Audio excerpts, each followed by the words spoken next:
Hey guys, sorry for the janky angle. I recorded, but then I guess I somehow screwed up the recording, so now I'm just doing it in the hallway to get it done real quick. Lessons around not giving up too much of your company too early.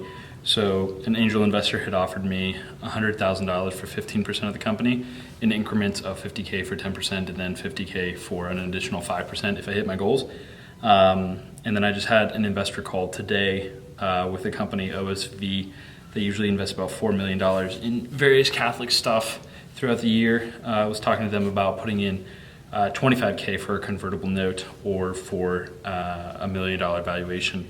A couple important notes. I guess the biggest one really is just that if that does end up going through, 25K at $1 million valuation is only 2.5% of my entire company, which I only need $25,000. I don't need $100,000. It's tempting to want to take that much money because you feel cool, I raised $100,000 or whatever. But at the end of the day, you need to be intelligent about your trade-offs, about how much money do you actually need and how much are you willing to give up for it. Because I don't need $100,000, and it could very well be that I don't need $100,000 for the next round. Maybe I actually need a lot more, in which case I'm going to have to go out and raise even more money, and give up even more of my company. But by getting, for instance, 25K at $1 million valuation, I then preserve that 7.5% difference, 10% versus 2.5%, that I can then either keep, and that's profits for myself, or I can just use that I can have that amount of company to give away for future fundraising rounds.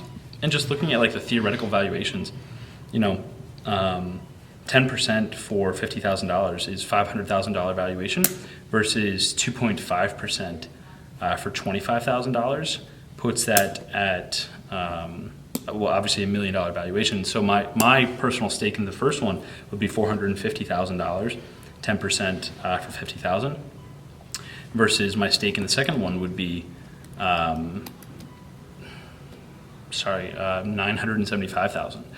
So obviously a huge difference. You're talking about in the first scenario, it's $500,000. In the second scenario, I'm almost a millionaire theoretically.